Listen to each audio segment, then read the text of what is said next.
Pouf YouTube, comment allez-vous? C'est super, on se retrouve aujourd'hui pour une nouvelle vidéo test. Comme vous le savez sûrement ou pas, j'ai une moto, un GSX-R Suzuki, et il dort du coup dans mon salon. Donc dans cette vidéo, je vais vous présenter les petits achats que j'ai fait sur Amazon dernièrement. Pour commencer, présentation de ce tapis.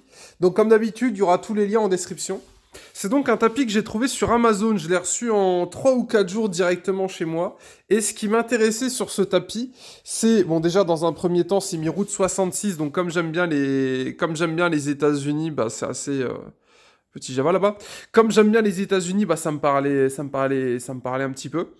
Et c'est un tapis qui est, comme vous pouvez le voir, beaucoup plus large que la moto. Voilà, donc c'était ça que je recherchais avant tout. Vu que moi, ma moto dort dans le salon, tout simplement. Je voulais un gros tapis. Voilà, donc pour ceux qui cherchent un gros tapis de moto à mettre dans la maison ou dans le garage, ben j'en ai trouvé un. Je vous mettrai le lien en description comme d'habitude. Après, c'est vrai que ça peut aussi servir à autre chose. L'intérêt de ce tapis, c'est... j'ai regardé au niveau des avis et des commentaires. Alors malheureusement, le tapis se bouffe tous les poils de chien. Il les a... Enfin, le tapis a 3 jours et comme vous pouvez le voir... voilà, il attire tout. Alors, il est épais, c'est ça qui est cool, on peut mettre la béquille dessus. Et le truc qui est sympa, pour ceux qui font du cross, ça doit vous parler. Alors, j'ai plus en tête les références, mais à ce que j'ai compris, je peux perdre 1 litre d'huile et le tapis a une capacité d'absorption d'1 litre d'huile ou 1 litre d'essence. À vérifier, mais il y a quelque chose comme ça. Alors moi j'ai pas de souci avec le GSX-R, hein, il perd pas d'huile, il perd pas d'essence, mais il y a un truc un peu plus sécure parce qu'avant je le mettais sur un tapis de cuisine, qui plus est celui-là est beaucoup plus joli, il est beaucoup plus grand, donc comme vous pouvez le voir, c'est assez sympa parce que c'est toujours casse-couille en moto de se garer dans un tout petit, comment ça s'appelle? Bah sur un tout petit tapis, donc là il y a un big tapis, enfin voilà, je vous le conseille. Moi j'ai mis un GSX-R dessus, mais je pense qu'on peut mettre absolument ce qu'on veut. Normalement il est prévu pour les Harley, les grosses Harley, pour ceux qui voient les cales là, les grosses Harley avec valise. Et à peu de choses près, il y a peut-être même moyen de mettre 2 BK dans les serrants. Mais moi, je vous conseille juste, vous en mettez une dessus et on n'en parle plus. Donc voilà, ça c'est le premier coup de cœur que j'ai trouvé sur Amazon. Ce sera du coup le lien 1 qui sera dispo en description. Donc voilà, au moins vous avez la possibilité de faire un truc assez cool. Deuxième truc que je voulais vous présenter, c'est ça que j'ai acheté directement à Daffy. Il y en a sûrement sur Amazon. Si j'en trouve sur Amazon, je vous les mettrai. Alors, je pense que vous connaissez, c'est donc des bandes réfléchissantes, sauf qu'elles sont noires. Alors, voilà, ça se voit quand je les mets comme ça, vous voyez, c'est des noirs, et c'est des bandes réfléchissantes. Alors, vous allez peut-être pas comprendre pourquoi je vous présente ça. Euh, Personnellement, je connaissais peu ou pas, j'en vois rarement. En fait, si vous voulez, sur les casques de moto, vous êtes obligé de mettre des... je sais plus comment ça s'appelle. Sorte de petits autocollants comme ça qui sont réfléchissants, comme vous pouvez le voir, hein. Donc de base, ils sont noirs, hein, pour information. L'intérêt, c'est que, bon, moi, je vais changer de casque dans pas longtemps, et je compte prendre un casque noir. Mais mettre des bandes blanches, je trouve ça moyen, ça fait pas très beau. Et ben pour ceux que ça intéresse, il existe des bandes réfléchissantes qui sont noires. Voilà. Donc comme vous pouvez le voir, quand je zoome à fond, on voit bien que c'est noir, vous voyez, c'est un peu granuleux, un peu perlé. Et quand je dézoome, boum, c'est tout blanc. Voilà, donc si vous avez un casque noir ou une moto noire, parce que je vais peut-être en mettre sur la moto aussi, l'intérêt c'est quoi? C'est être plus visible la nuit en cas de chute. Si une voiture vous éclaire, au lieu de voir du noir, elle verra les petits rectangles là un petit peu briller dans la nuit. Donc je trouve ça assez sympa. Voilà, c'est le conseil sécurité. On peut mettre sur les côtés du casque et derrière. Je ne sais pas si en faut un devant, je ne crois pas. Je crois que c'est un de chaque côté et un derrière pour le casque. Et donc du coup, bah, il y en a deux, parce que madame, maintenant, monte en passagère derrière moi. Et en plus de ça, j'en ai 2 autres que je vais pouvoir mettre sur la moto. Donc je pense peut-être sur les côtés, au cas où un jour je tombe de nuit et je sais pas moi, l'éclairage de la moto se coupe, histoire que la moto soit visible. Parce que sinon, il n'y a pas grand-chose qui brille dessus. Et comme elle est noire sur noir et que j'ai une combi noire, bon bah voilà. Donc petit conseil sécurité, écoutez, voilà, je vous le donne. Je sais pas si ça a déjà sauvé des vies. Mais je vous le conseille, et qui plus est, il y a un petit côté sympa, parce que de base, c'est noir, et là, ça brille en blanc, et pour info, je viens de faire un motovlog avec madame, petite GoPro est là, ça sortira très bientôt sur YouTube, et j'ai testé du coup le duo en sportive, et ça sortira sur la chaîne YouTube très bientôt, donc sur cette même chaîne live, voilà. Java qui s'occupe de sa pluche, Pas de nouvelles de parc, pour ceux qui se demandent. J'ai eu des petites sources, des petites pistes peut-être, mais pour le moment ça n'a abouti à rien du tout. Donc pour le moment voilà, rien de nouveau au niveau de Parkinou. Mais merci à tous ceux qui m'envoient des messages et des mails dès que vous voyez une photo d'un petit charroux. Merci à vous parce que j'ai pas, enfin, Internet c'est tellement big et il y a tellement de pages Facebook que je peux pas tout voir. Java, il est là, il se met bien. Et n'oubliez pas YouTube, le petit pouce bleu. Et pareil, en description, vous trouverez tous les liens et toutes les infos. Et donc après, j'ai acheté ça sur Amazon. C'est une béquille d'atelier, je vous l'ai fait deviner sur Twitter et Insta. Alors oui, c'était écrit là. Alors ça, pour ceux qui ne connaissent pas, c'est une béquille d'atelier. Mais c'est pas n'importe quelle béquille d'atelier.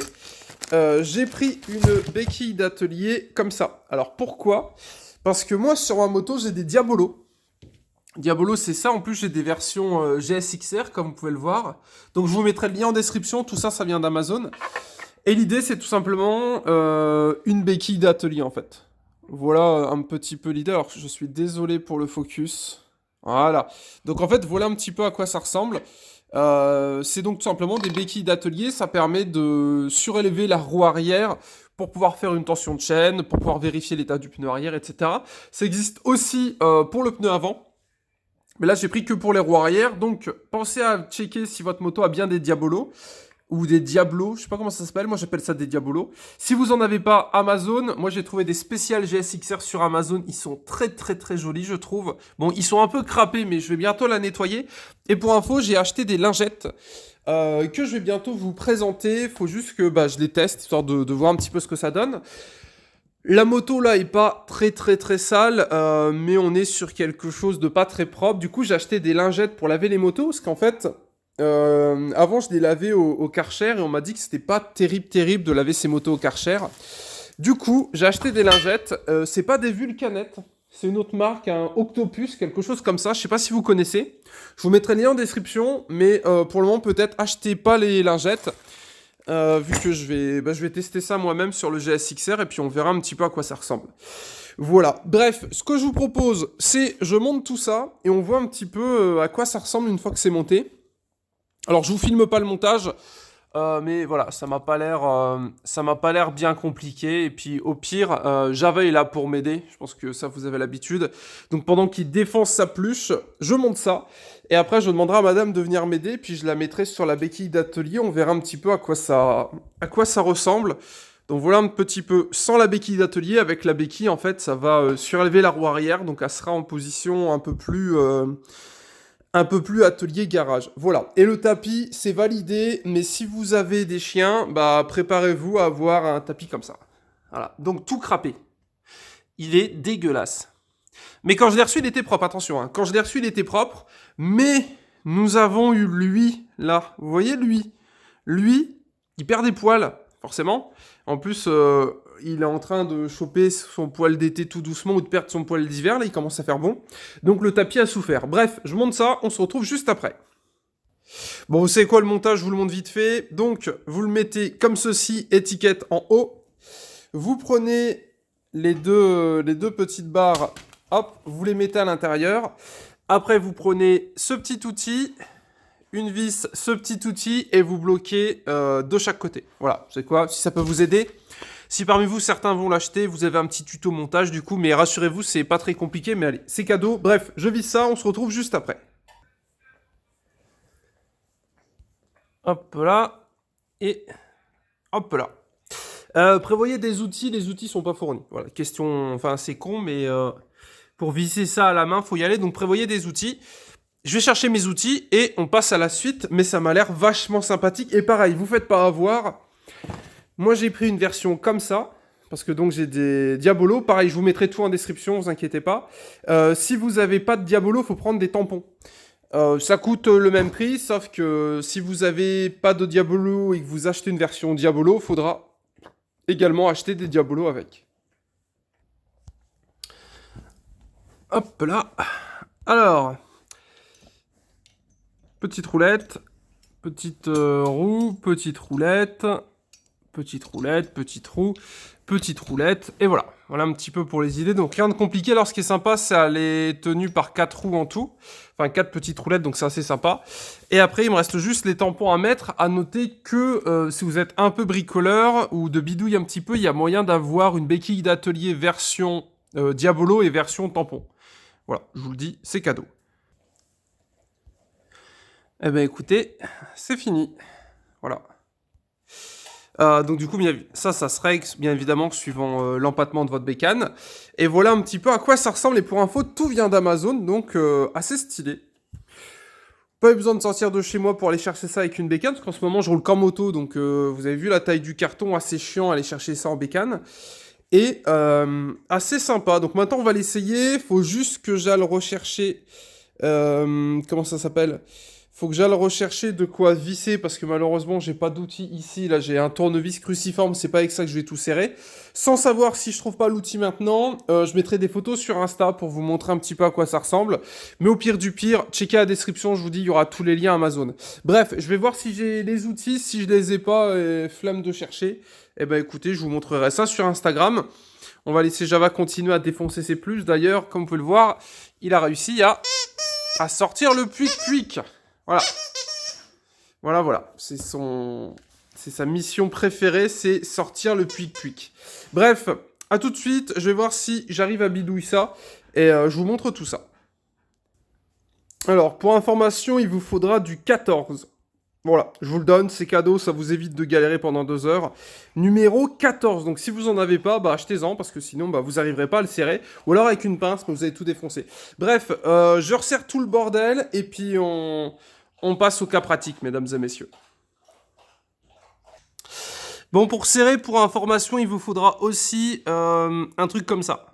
Voilà. Ce type de bidouille là, alors je sais pas c'est quoi le chiffre.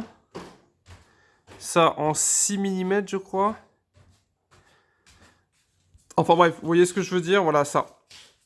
Il faudra ce type de pas de vis pour serrer ici. Bref, j'ai demandé à madame de venir, on va la mettre sur la bécane, et puis je vous montre après un petit peu la gueule que ça, en espérant que le GSXR ne se casse pas la gueule dessus.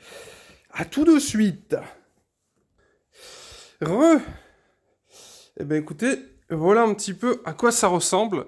Du coup, comme vous l'avez compris, l'idée c'était de pouvoir la relever. Donc écoutez, c'est validé, c'est parfait. Alors pour ceux qui se demandent, l'intérêt, c'est maintenant il y a la roue arrière qui est tout simplement qui n'est plus, enfin qui vole un petit peu. Du coup, l'intérêt c'est on peut bien maintenant regarder le train arrière, faire une tension de chaîne. Et pourquoi pas, je sais pas, pour ceux qui sont vraiment motivés, démonter le train arrière, enfin bref. Voilà un petit peu l'idée, à noter qu'on peut faire une tension de chaîne, on peut également plus facilement s'occuper de sa chaîne pour mettre de la graisse, pourquoi pas de la hippone, qui est toute blanche et qui en fout partout sur les jantes. Mais voilà un petit peu l'idée. Bref, on se laisse là-dessus pour cette vidéo, j'espère qu'elle vous a plu. Petite vidéo test, alors vous avez le tapis, les diabolos, la béquille d'atelier, ainsi que le mode d'emploi qui est ici, ainsi que Java Nino qui était là et qui défonce ses bestioles. Bon, vous avez vu, j'ai sorti un peu tout l'outillage, le temps de chercher. Bref, écoutez, on cesse là-dessus. J'espère que cette vidéo vous a plu. Comme d'habitude, vous retrouverez tous les liens en description. Et comme vous pouvez le voir, c'est pas mal. C'est pas mal. Pour information, prochaine vidéo, test des lingettes Octopus pour nettoyer la moto. Bref, on cesse là-dessus, c'était super. Bisous, tichou. Et pensez à checker la description. N'hésitez pas à liker la vidéo, à vous abonner. On se laisse sur mon beau berger australien qui est en train de violer ses nounours. Après avoir violé Petit Lion, il est en train de violer Petit Ours. Bref, bisous, tichou. Il y a son nounours qui est tout propre aussi. Vous savez, je lui en ai acheté un tout neuf. Je sais pas où il l'a mis, mais il est quelque part. Il est dans la cuisine? Bon, tant pis. Allez, bisous YouTube. Tchou.